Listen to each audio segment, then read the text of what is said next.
Mic check. 1 2 1 2. You already know what's up. We're here, the New Yorker Network.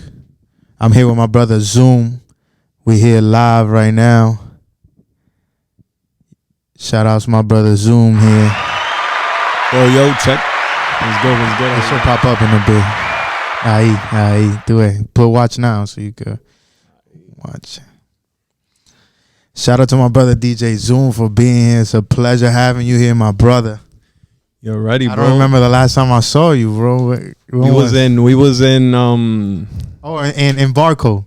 In Barco. Yeah, I was DJing over there. I saw you in Barco, bro. But it's a pleasure to have you here, bro. First off, I want to ask, is a question, bro. You're ready. Same here, bro. When did you start, bro? As a matter of fact, bro, I was putting up a few throwbacks like today, like before I came over here, so people could, start getting into the groove of coming and seeing the interview and stuff. Mm-hmm. With I started in 2011. Yeah, I started DJing. I went to a DJ school downtown called DJ Scratch Academy. Everybody thinks that. Before you get into that story, who was he? You remember the teachers there? The name of the teachers, the people who taught you? Yeah, I remember. Man, there was this one guy, Dirty Digits. Him, another teacher called Tim Martell. Un par de blanquitos ahí. They were nice, right. They were nice, but they was the teachers. And I went over there telling my father, like, yo, I'm going to go to school because he wanted me to go to college. I was like, yeah, watch. I'm going to tell this nigga I'm going to school. And I went there and I took that shit serious, but everybody thinks because I went there, everybody thinks, oh, that's where you learn. That's how you nice like that. I'm like, nah, bro. I just learned how to what this does. I didn't know what nothing did. Mm-hmm. So I just, got the idea there, and they told me a little. And then after that, I lasted 3 years just YouTubing and shit. So you talking about your father, right? Yeah. So you lived in DR before this, or I used to live in DR for a while, for 9-8 years. So you was born here? Or I was born here, then I went over there when I was 11 or 12. And then I came back over here when I was 20, 21. Right. And then I started DJing. So 2011 when we started. 2011, right? Yeah. Bro, March. Around that time, what were you DJing with? Were you DJing with Technics? Were you DJing? I was DJing with Techniques, yeah. Because in that school, so my bad. In that school, they only had Techniques with these old Vestac mixers. Oh yeah. And then they had the walls full of vinyl, and they would be like, yo, all right, now go pick your vinyls and let's start, the lessons. And you just go pick. And I didn't know none of them vinyls there because, I just came from DR. I was on I know English, but I really don't know the culture like that. So I was like, yo, let me pick this 50 Cent shit or whatever. And I just picked the records and got on and started. So before that, did you ever DJ at all? Nah, never DJ before nothing that. At all. Nah, at all. I used to go out every fucking day in DR, on some drunky type shit, drinking every day, going out. And I used to always, when I went to the clubs over there, I used to go to I knew the DJs because they already knew me because I was a guy that used to go out and party a lot. So they knew me, but I always, instead of being oh yeah, let me be drinking out here, I'm that man, I used to always go to them and be in the DJ booth looking yo, that shit is crazy, yo. And jodiendo el DJ, bothering the DJ. Right.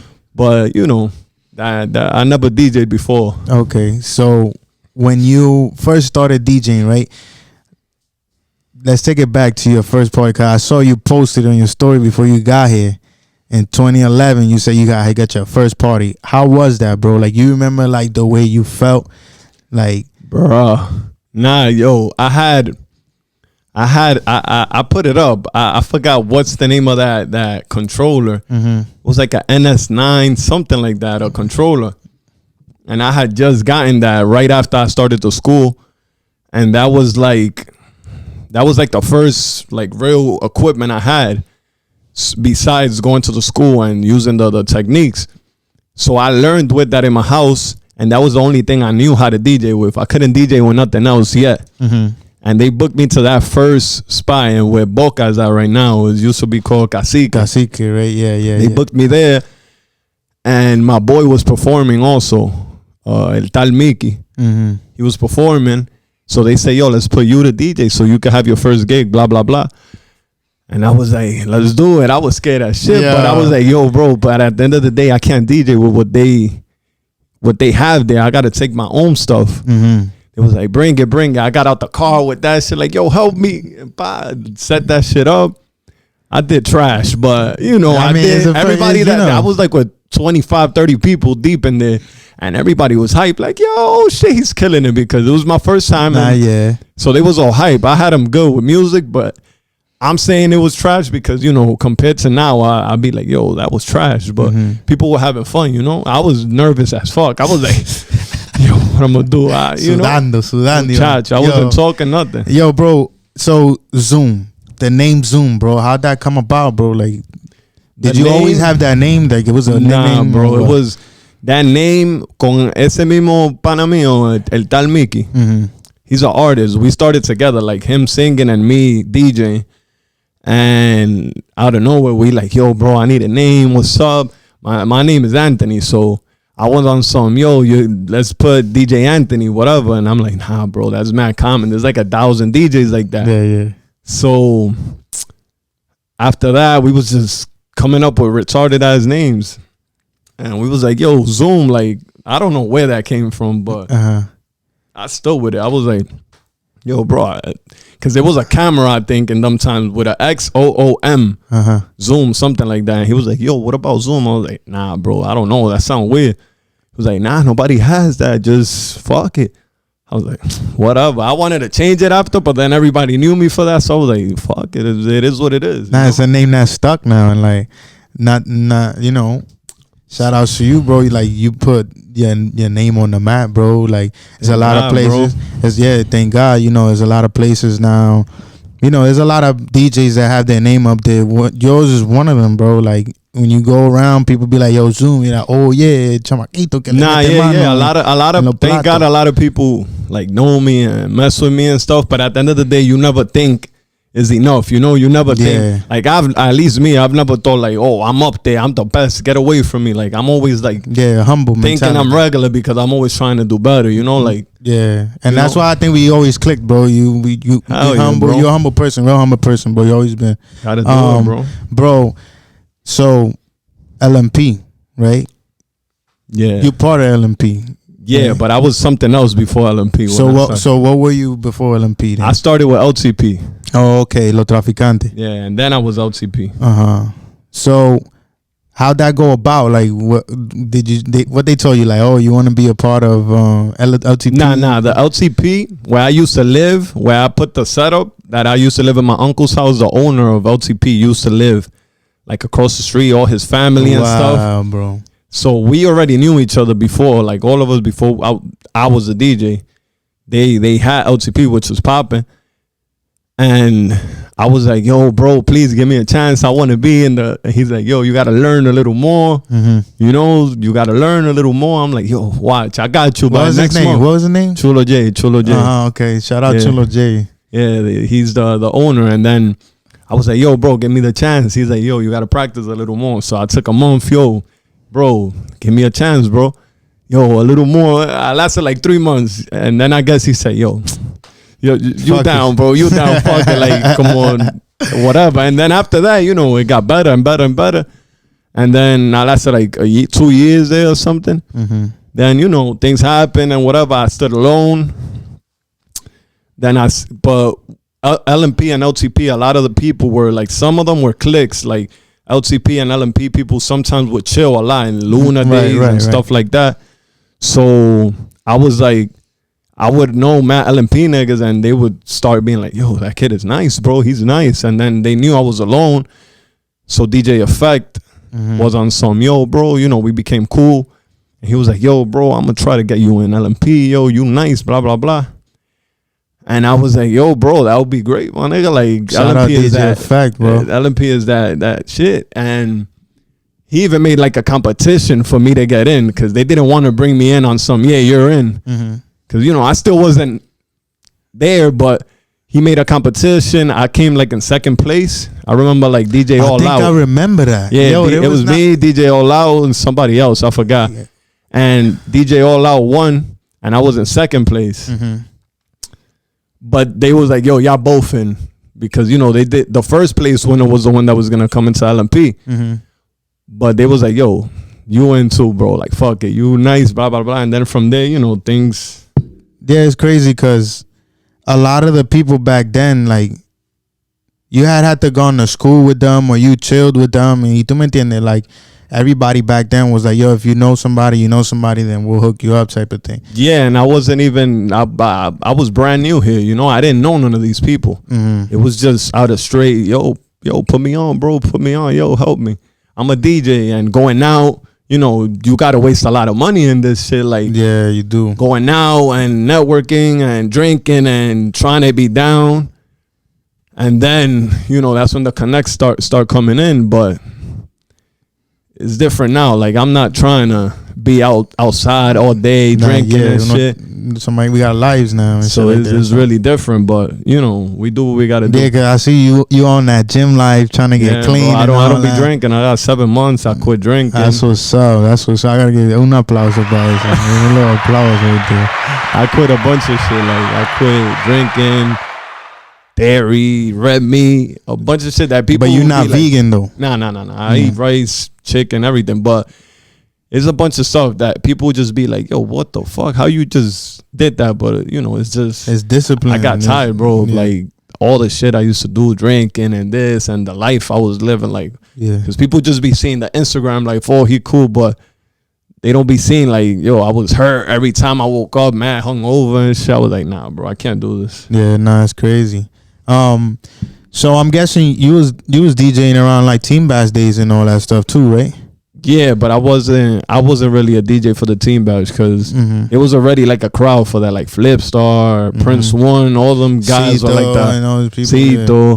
I was even trying to be a promoter once. Like I booked one day, like during the DJ days when I was starting, I booked Prince One. For an event that I had some spot with Sensato. I booked Sensato because I knew him. And then I booked Prince One. And this nigga didn't even make it. But the party was a flop anyways. So it was like I had to cancel everything. But I was like, damn, bro, this shit ain't easy. Yeah, that time Sensato was it, bro. Yeah, bro. I'm not gonna lie. Sensato was that guy. Especially when the Dembow started. That was around that time. Dembow started like... Yeah, but he was popping with like Wata Gata Pitus Berry, like El Malo, Black and them, all that shit. Yeah. So, when it goes to parties and all that, like, as in music, bro, like, what's your preference? Like, what do you like the most, bro? Like, what's your favorite type of music that you play? Bro, to be honest, I grew up.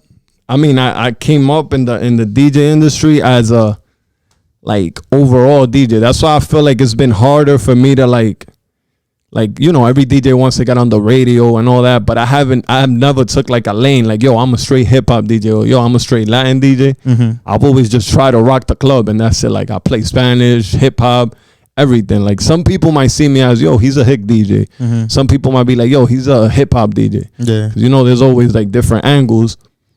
But I feel like I'm a everything DJ. Like if you put me to DJ straight hip hop, I'm gonna do straight hip hop, like straight Spanish, all the way to the hickest shit up. But like, yeah, and like, nah, I'm not gonna lie to you. A lot of people I see when you coming from, you be like, oh, he's a hick DJ or like he's a hip hop DJ, because a lot of the times, I'm not gonna lie, that's what I thought about you at first. I thought you was like, oh, he a hick DJ type shit. He played like Spanish. You played a lot of Spanish clubs and stuff like that. Like, nah, yeah, because at the end of the day, I don't feel like here in New York there's ever been DK Uptown. There's never been DK. Oh, this is a hip hop club. Everything was always mixed. Yeah, so it's not like the only people that were known for like, oh, he's a hip hop DJ is like you could say Camilo or stuff like that. But other than that, everybody I feel like Uptown is not DK. Oh, he's a hip hop DJ. Everybody's a all around DJ. Yeah. You feel me? Some people think. Cause there's a lot of places that I go in so ratchet that people be like, yo, that nigga's a hip hop DJ. You feel me? Like people that just seen me for the first time tonight. But then there's other people that know me that have seen me DJing in a Spanish party, and they'll be like, nah, he's a hick DJ. But I mean, if you in a Spanish DJ, I can't start playing hip hop. You know, you just in the wrong crowd. You caught me in the wrong night. Once you catch that momentum playing one genre, is like, nah, and it's not even the momentum. It's just the crowd. Because you gotta. There's people that don't know how to follow the crowd. There's people that be like, yo, everybody there wants bachata and típico, but this nigga comes and he wants to play hip hop all night. People get tight at that. I serve for the crowd. I don't be like, yeah, I'm a hip hop DJ. I don't care if y'all want bachata and salsa. Nah, I'm gonna play to what it is for the night. Right. That's how. I think that's one of the main things as a DJ nowadays. I think that's what makes a DJ. If you can please your crowd at any point in time, that's crazy that a lot of DJs don't get that. Nah, bro. A lot of DJs just nowadays they just be like, "Yo, I'm a hip hop ratchet DJ," and then they don't even have crates of the Spanish or the real like throwbacks or nothing. And then they want to DJ Spanish clubs too or Spanish parties, but they really not about it, and they just start playing hip hop. And even though they think they're going in, a lot of people and the promoters and the owners are like, "Yo, quítame ese tigre de ahí, bro. He's killing the crowd." But they think they're going in because they never learn how to read a crowd. Right. Like I started in the days where everybody used to be on some, like when I used to DJ like 2015, 2014, 2015. I remember I used to go to a club and everybody used to be united. So when I used to DJ somewhere on a Wednesday, there would be like 25 DJs there just supporting, like, yo, Zoom is going to be here. Let's go. Facts. And you would have to go in and do what you have to do because there's like 25 DJs there that are, but not like regular DJs. These were the DJs, like the good DJs. But they would just want to go out and support each other. Like I'll go out and see another DJ and you had to go in. You couldn't be on some whack shit because they'll be like, yo, that nigga trash, bro. Nowadays, everybody just does. Yeah, they just be throwing music around, bro. They talk, yo, you're right. And, that shit is kind of whack. I mean, it's crazy that we talk about that, too. Because I feel that you brought it up the other days, right? When we talking about, there's a lot of DJs, not to name no names. Of course. I feel like there's a lot of DJs in the game right now that don't respect the actual game and the art of DJing. When it comes to, because bro, when you went to school for that, and you're like, you go in and you actually, it's the art, bro. Of like course, you appreciate the art. Not a lot of people appreciate the art no more. Yo, there's DJs. I guarantee you, I'll bring DJs in here and they won't know how to play with this. Nah, hell no. There's a lot of DJs that just became DJs because they say, yo, I like. Let's say, for example, I like how Zoom DJs, yo, that shit looks fun. That shit look crazy. Nigga got a bunch of bitches, blah, blah, blah. And that's what they look at. So they just come, yo, I'm going to buy a computer. I'm going to buy this equipment and I'm a DJ. Let me go tomorrow, go out. I know the promoter. That's my cousin's boyfriend. Yo, they go to the spot. Yo, what's up? Yo, let's have a drink. Oh, yeah, you already know. Take a flick. Then tomorrow, yo, bro, let me get a booking. And they give him a booking, bro. So it's like, bro, this nigga, he's not even really a DJ. You just gave him a booking. Before, for you to really DJ in a club, you had to do like 35 birthdays for free. And the promoter had to see you. The promoter had to hear you and be like, yo, that nigga nice. I'm going to book him for real on a Saturday or whatever.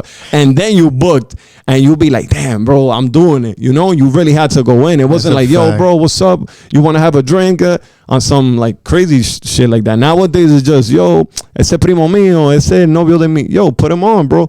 And then they put you on, you charge them $100, and then they like, yo, I'm gonna put him all the time. Yeah, because he's good for our pockets, and he's playing music, and he comes with 2 or 3 people. Like, bro, that's not what it really is about. Yeah, it's sad because you're right. Back in the days, bro, you had to really like put in the work, and like I feel like nowadays the DJs, I mean some DJs, bro, I had to do a lot of birthdays, like. I used to take that as I love to do birthdays because It was for free. Yeah. But when I did the birthdays, that's when it was my time to shine and show the promoters what it was. Because if I didn't do the birthdays, I wasn't gonna get booked. Because how they gonna see me? You know, these niggas all had their DJs already. So I say, yo, every birthday I'ma just that they put me, and they used to put me in the best clubs because you know in the birthdays the good DJs get a good venue, and then they put their friends on. So that's when I used to be like, yo, I'm gonna go ham. I went ham. And then the niggas would be like, yo, but who's that? Yo, I'm a book and blah, blah, blah. And then I got that connect. Now I'll do another birthday. I got that connect. Then you start getting paid. And por ahí se va. Pero people just want to come and be like, yo, what's up? I know him. Pa, put me.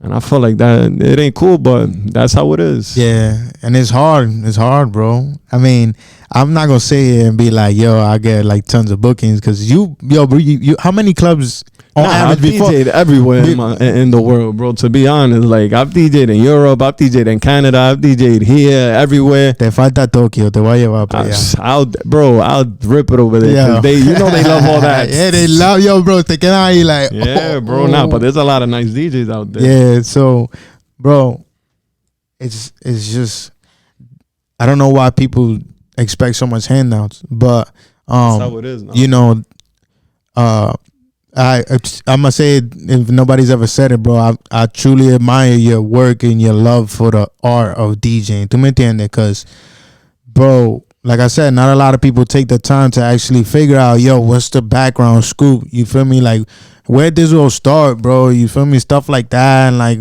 the original, like hip hop music, like what? Oh yeah. What started the scratching and all that stuff.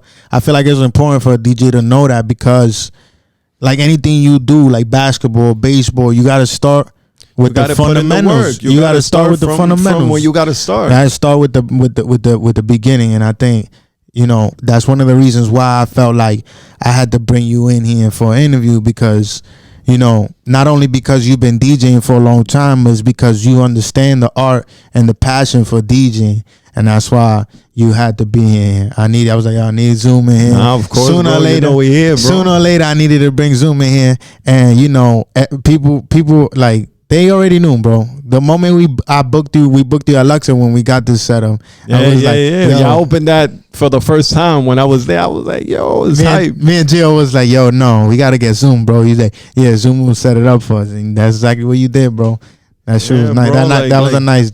If I would have fixed it up a little bit, if it looked like this on Luxor, that big screen when we had it, bro, it would have looked fine. Nah, at the end of the day, bro, that is what I'm saying. Before you even had to know how to do everything. You had to know how to fuck with every mixer, do everything, bro, because it wasn't just about, yo, just come and DJ. You know, you had to know what you did. You had to fix this mixer. If one side was messed up, you had to DJ with one side. Now, people get there, and if this is messed up, they be like, yo, I don't know how to do nothing with that. I can't. Facts. You know? Es verdad. It's just different, bro. So, you talking about DJing in different places, right? First time, vamos a hablar de la República Dominicana. Let's talk about Dominican Republic. First time you going back to DR to DJ. La primera vez tú llegando para atrás, para la República Dominicana, para tocar para allá. Uh-huh. How'd you feel, bro? I mean, was it just a regular thing for you? Or? Well, it was regular, so normal, because I could go anywhere. I could go to any place and it's gonna be regular because after you already know what you're doing, you know what you're doing. You know, it's not like, it's a little different because a lot of people over there probably leave the songs a little longer or do this or do that. But you just get, you know, as a real good DJ, what you got to do is check, go a little before, see different crowds, see different how they DJ, what you do, and then now you add your touch and you do what you got to do. I think that's important, bro. Yeah, bro. You go before everything starts. You go to a few clubs. If I'm DJing Friday, I go out Tuesday, Wednesday, Thursday, Friday, whatever. And I just see, yo, they DJing like this, like that. This is what they do. And then I add my touch to it, and that's it. That's very important, bro. Not gonna lie. That's very important. For all the DJs listening, that's very important. Take notes, because I think that's important. Bro, so your manager. Yeah. How did you meet your manager, and how'd y'all go about You know, cause he knows a lot of people, bro. Like he's definitely been in the game for a long time too. Nah, Fernando, I met him just like that. Like after I got into LMP, he was like with the LMP crowd. He was down and stuff. I seen him. He saw me. He liked my talent. With effect, he seen me. And then, we talked one day. We went to Tabaco Hron. He's like, yo, bro, you want to work? I was like, yeah, bro. I've been looking for somebody to, to get me spots because I really didn't know nobody. Mm-hmm. And he helped me out a lot, bro. He's still with me, And how long y'all? So that was early in the game. Yeah. We've been together since like I really started to DJ in clubs, like since, let's say 2013, 14. Right.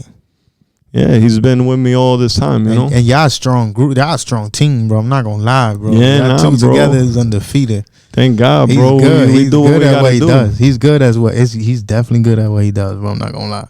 He's good. So, bro, there's so much questions in my head. I'm just like, which one I'm gonna start with? Nah, bro. We ready, bro. We got time. I don't gotta do shit. So,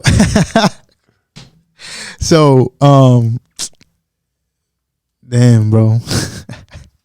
Let me edit this real quick. But so was there ever a time though that you went to a club, right?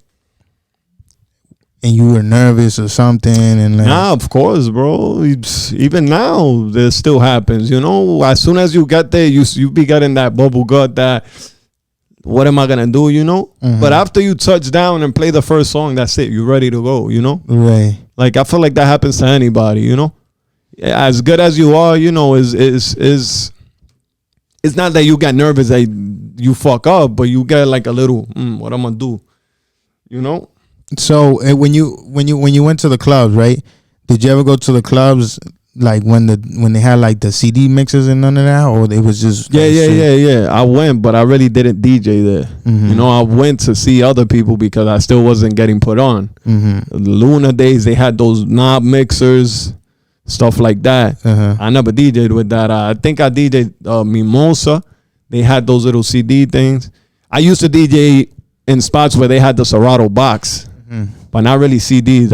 In Dubai, they had some people DJed with CDs, but I came in when I already had my computer. So right. It really wasn't like I could. Right now, I never DJed with like CDs and none of that, but I could.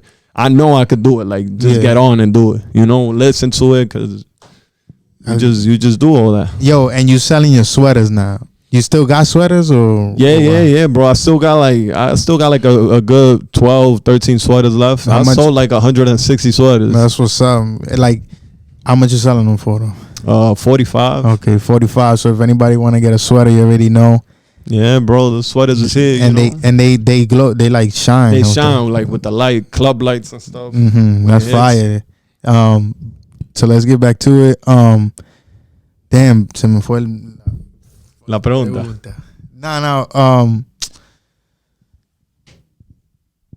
When it comes to like goals as a DJ, do you see yourself going like what goals you have for yourself as a DJ? Like, I mean, I feel like every DJ has the same goals. Like just try to be as big as possible. The thing is, I feel like Uptown and stuff like this limits you, because at the end of the day, like, look, during this pandemic, I've learned a lot, and I felt like, yo, bro, should I keep doing this or not? Because at the end of the day, it's like when you like an Uptown DJ, you don't really like go to the next level unless you're like mad cool with everybody. And at the end of the day, I don't like being fake. Like, I don't like being cool with you if you're really not cool with me, Facts, like, I don't like just being cool with you because you're a promoter and you could put me on, I like building a little relation. Oh, yo, what's up, bro? We cool. All right, now let's work. But at the end of the day, I don't like making that much like friends just for benefits, you know? I feel so it's like, if you don't do that up here, you're not going to reach the next level. And sometimes, even though you're good or whatever, you get stuck in places that you just be like, yo, bro, I don't even want to do this, or what should I do, So as we talk about the pandemic, bro, like how you feel that's affected you at all? Like, bro, I feel like that affected everybody. Like, there's really nothing to do out here. Like, I came from like getting 10, 12, 8, 7, 15 bookings a week to like 2 a month, 3 a month, 4. Probably like, let's say when it was October for Halloween and all that, I got like 10 or 8 bookings that whole month for like, and that was like a lot, you know, because now everything is a secret location. There's a bunch of DJs that they're already like the ones that DJ there. There's a lot of people that DJ for nothing, and it's like, yo, I don't want to stay in the circle of just going out to DJ because I'm a DJ and getting paid whatever. I'm trying, like, this is a business. I'm trying to like make money, not just be like, yeah, I'm out here and I'm getting fucking $150 or $200. Like, at the end of the day, eso tu lo gastas en gasolina and food and shit like that, which is like, I'm just going out to prove what? If I already have proved what I could do. Yeah. You know, like, I'm trying to look for the next step of what it is, you know? So during this pandemic, has there been something else that, not to you know, let the people know about what you got planned soon, but is there anything like you want to do? Like, what's there a next step or something? Like, I mean, right now that you trying to like into? Oh, besides DJing, I mean, yeah, there's a few things I have, you know, like in DR, I'm doing something, which is like a finca, I would say, a villa, and you know, I'm fixing it up right now, like it's almost in works, it's almost finished, and start renting that out, you know, for big groups. It's like a big place, super big place.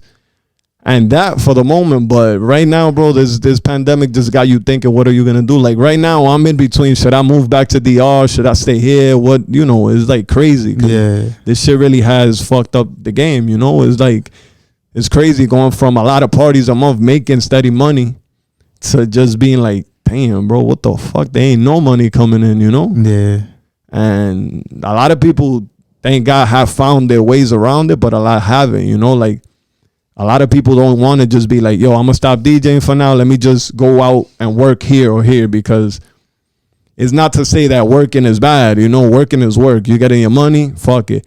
But sometimes when you're taking like the DJing thing too serious and you're there, you don't want to just be like, oh, yeah, I'm going to be working here and have everybody see you there, or I don't know. It's just my way of thinking, you know? Yeah. I feel like it kind of like limits you. When you stay at one spot, bro, it limits you so much. Coming from me, you know, I was DJing at Luxor, bro. I was the house DJ there, bro. It was hard for me because I couldn't go to a certain place and get another booking because I had to be here. Yeah, to stay here. That I never like. I've never had like a residency because that's for that same exact reason. I feel like that limits you to like do 1,000 other clubs, and you know, you're just always there. And then sometimes that also brings your price down because it makes everybody say, oh, it's el DJ de allí. He's always there. You know, he's not a DJ that's everywhere. Yeah. Unless you're the house DJ at a fucking like Las Vegas club or something, then fuck it, that's different. But, you know, like, it's just different. So, bro, let's talk about this fire-ass mix you got with Gabby Fusion, bro. This mix I got with Gabby Fusion, bro. It's a lot of people fuck with this mix, bro, that y'all put out not too long ago. It was like what? It wasn't this year. Yeah. It was this year. It was. Look at that. Let me see.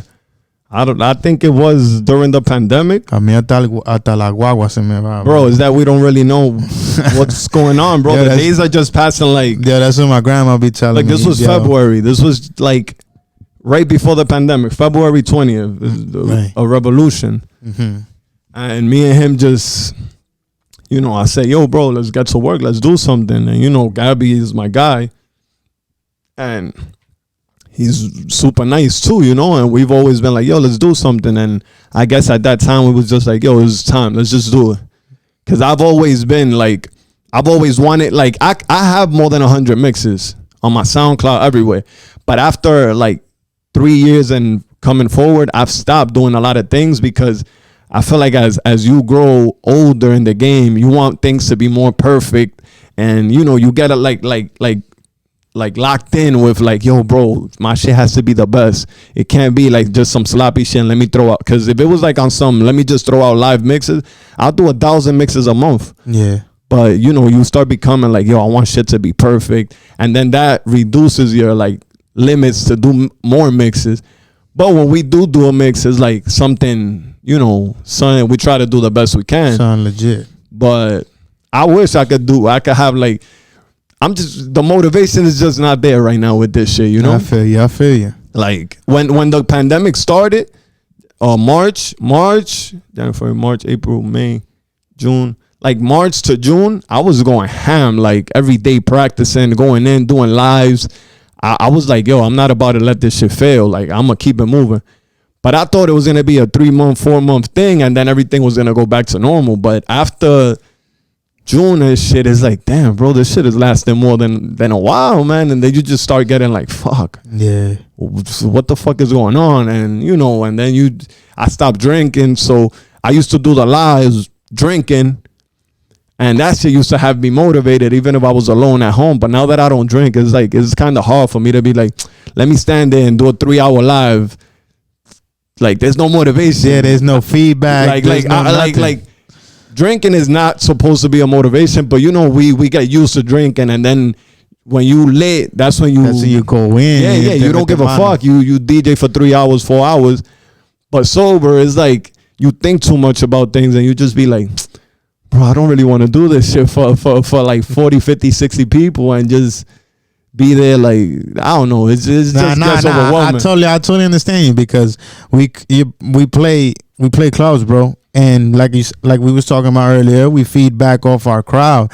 How we gonna feed back off our crowd if we not DJing for nobody in our house, but everybody's looking at us through our phones? I mean, it's like I say, I got used to it at the beginning of the pandemic, and I used to have 100, 200 people on my live, and I was good with that. Yeah.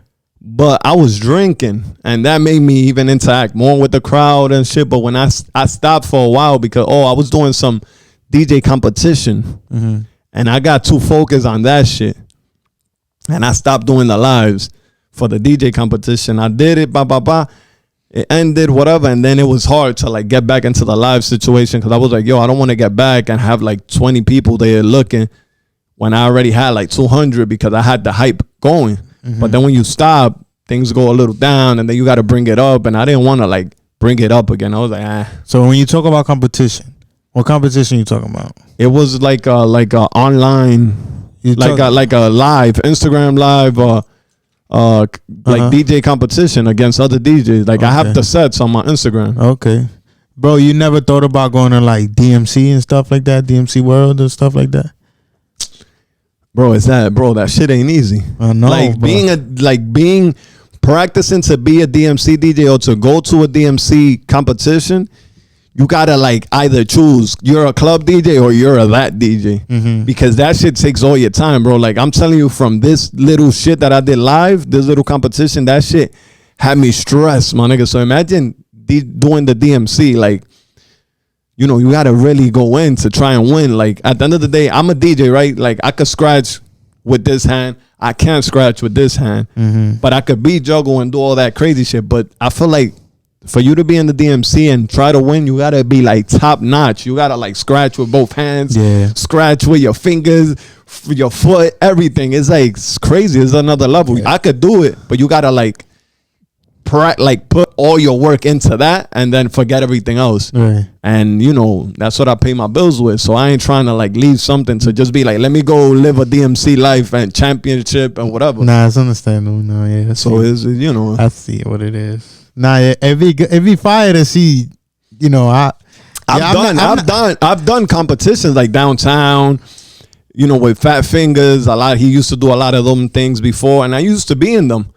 But it wasn't so fancy as like DMC. DMC, you're gonna face little kids that are 10 years old, just and you're gonna be like, what the fuck? I seen the video. It's bro. crazy. You feel me? So it's like, I could do it if I really want to do it, but I feel like it's gonna take too much time from a lot of other things that I could do. And I'm like, yo, fuck it, bro. At this time, at this age, I'm really just trying to see what life is really about to do, not just be like, yo, let me live a DMC dream, or, you know, it could happen any day. Like, as a regular club DJ, I could pop off in 2-3 years, because you never have a time frame like, oh, I have 9 years DJing, but I didn't pop off, so let me quit. You know, you could keep on for a year and it could be the best moment, or 3 years or 4 more years.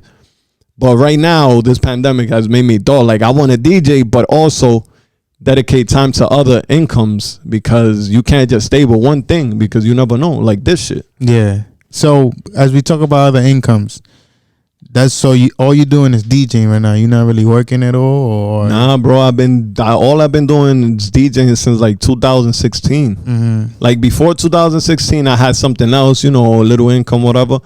But I don't have that no more. And 2016 so now I just been DJing, you know, and living off of that. But now there's not really DJing, so it's like I'm trying to figure it out.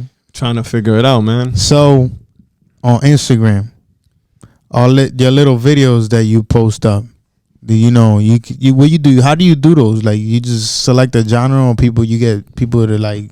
I just because most of the videos, if you see them, they almost all like dembow.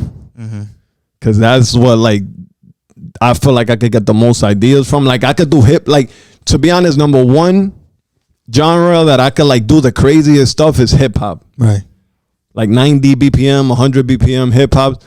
But my whole Instagram crowd is not built around I'm only a hip hop DJ. So when I do those videos, they don't get as much views as me doing dembow videos, reggaeton videos, because I guess I have more of a Spanish crowd in my Instagram that follows me. Yeah.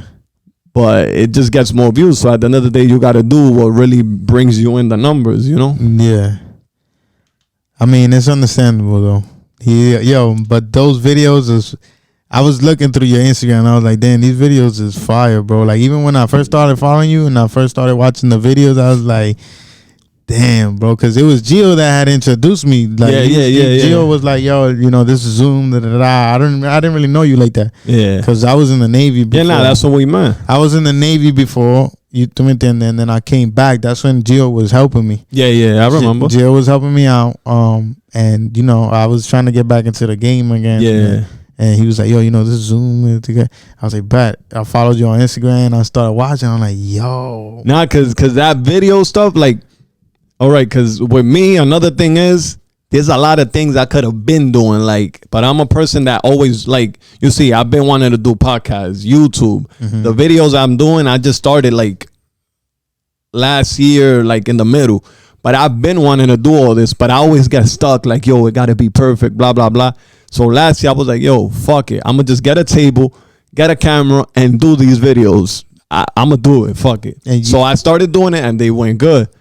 But now I always feel like there's a plateau of like, that's it. Like people might be tired of the video, so you got to take it to the next level with something other creative than that.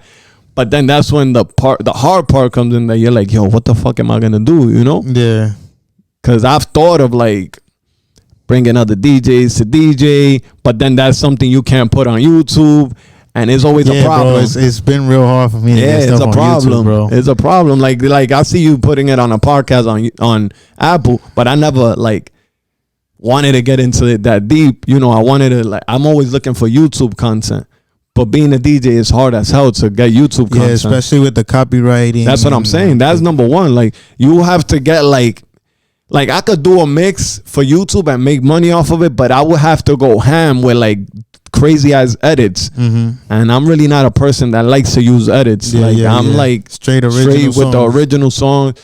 I could do it with the edits, but I feel like it's gonna sound like not an original thing. But that's you can make money like that. But it's like so many things. Some people don't want to see that, to be honest. You feel me? Like unless people like the original songs and they hear something different from them, they be like, yo, this is not it. This ain't it.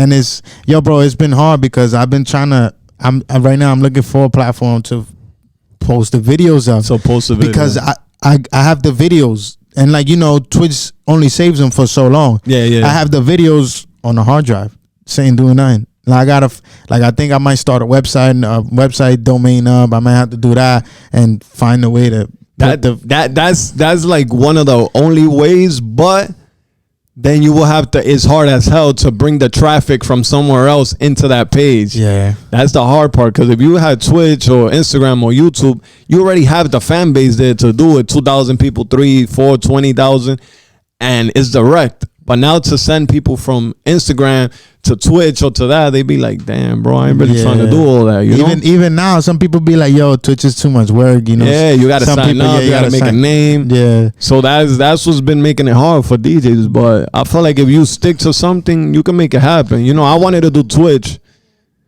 when I was doing the lives, but I did it, and then like I did a week, it was like 10 people, then 15 people, then 20, then it didn't pass from there.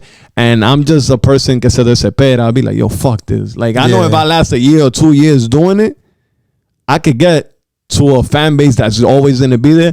But it's like, yo, bro, niggas don't have time to invest all these 2 years into that shit now. Like, before I had it, but I was just on some vamos bebé shit. Now is that I want to work, but it's like different, you know? Yeah. I mean, we'll see where this goes. Like, I have some, you know, I got real positive things. Nah, you're doing it good, bro. You have everything. You have your office. You have everything, so you good. And but it's straight me, though. It's straight me. Yeah, that's what's up, bro. You doing what you got to do. You putting in everything into this one project. You know, what I'm saying is I have like too many projects, like trying to do at the same time, so it just gets hard. And especially if you're working alone. If you have a team of people that are doing this and that, but it's also hard to get a team because you got to build it, you got to pay, you got to, you know. Certain people se desesperan también, and they be like, oh, no, we can't keep doing I got to work. I got to do something else, you know. Yeah, we can't. Yeah, nah. It's hard, bro. It's hard. I mean, the life of an entrepreneur, you know, you got to just follow your gut and just go with whatever happens. This life of an entrepreneur is not... It's not even life of a DJ. It's not easy, bro. Yeah, bro, because at the end of the day, a DJ got to promote, upload, do content, do mixes, go DJ, be in person. And at the end of the day, like, I love DJing, but I don't want to have to be there present for the rest of my life to make money. I want to have something that makes money while I'm just sleeping. Or, you know, I want to DJ, but I wouldn't have to DJ 7 days a week. I could DJ once, so I could DJ whenever I want to, and I'm getting paid right. But I want something that generates money while I'm sleeping or while I'm just chilling home, because at the end of the day, I'm not going to be 50 years old fucking DJing and like, yo, give me 400, my nigga, give me 6. Like, bro, it's like so much you could do. And then when you work with this, you really got to be there present to get paid. If you're not there, you're not getting paid. Facts. So it's like, the only good thing about this is I could go on vacation to Orlando, be there and get 2, 3, 4, 5 bookings. I could be in DR, get bookings as a vacation, but I'll still get bookings. You know, that's the good shit, that your work go with you anywhere.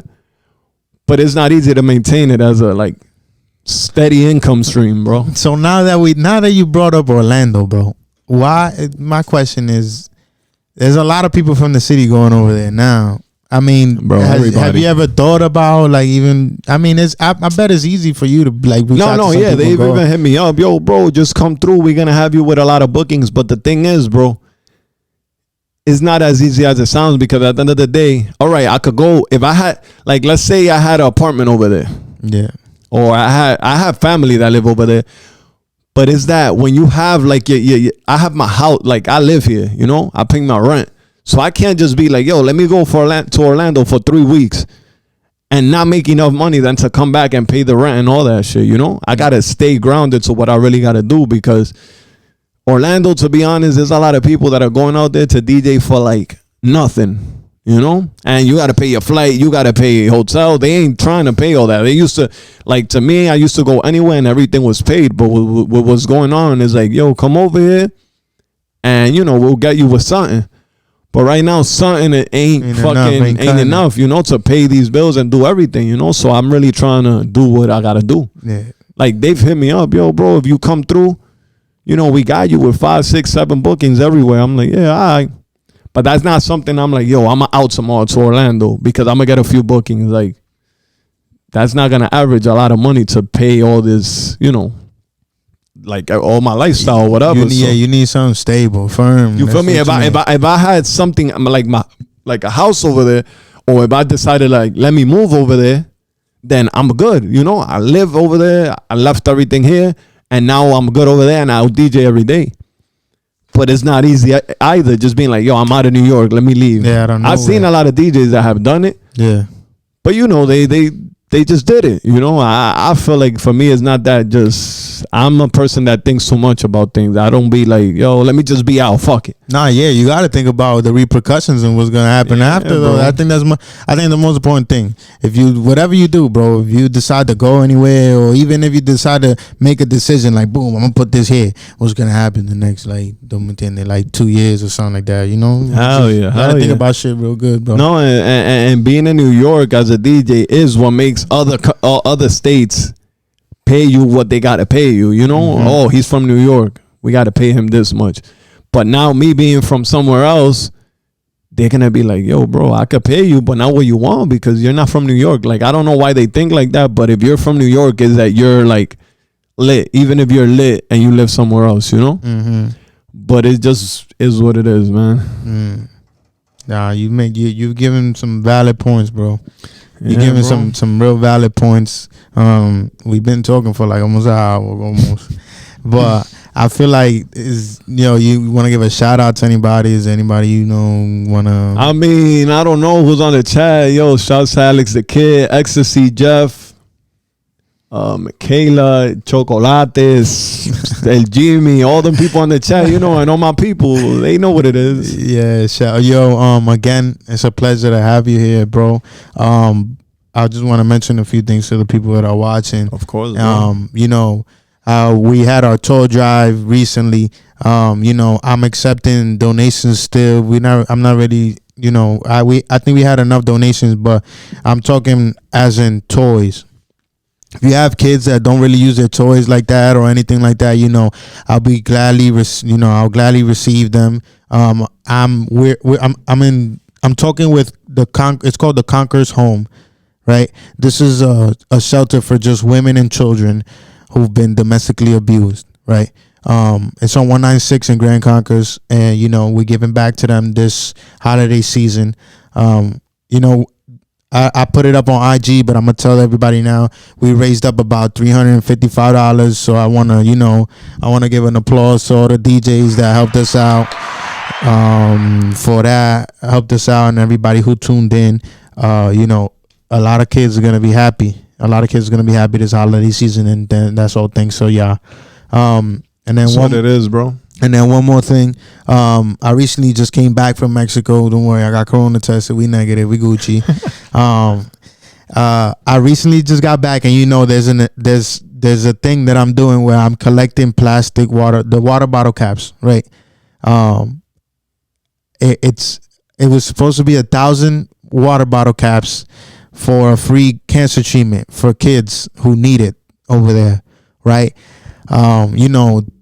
Certain things came about, and I visited a hospital in Mexico, and I asked them about it, and they said, wow, you know about that? Like, they were surprised that I knew about it. There was they was like, yo, we have a big box, and it was full of plastic caps, and I just thought it was the plastic water bottle caps. No, it's the plastic caps from the little laundry things, just all types of plastic caps. And there's like, yo, we'll take them all. And I'm like, bet. I found a place where I could send it to directly and they could use it. I have a friend of mine, he has like at least 400 water bottle caps. I have like 670 in the crib. That's what's up, bro. I'm getting ready to send them out soon once I collect his 400 caps. And we gonna get a cancer treatment for a kid, man. We gonna do this, and this is what we're here for. That's what's up. That's what's up. Again, I want to thank my brother DJ Zoom for being here. You already know. Please tune in. Stay tuned in. We about to rock out. My brother's about to probably burn these fucking turntables right now.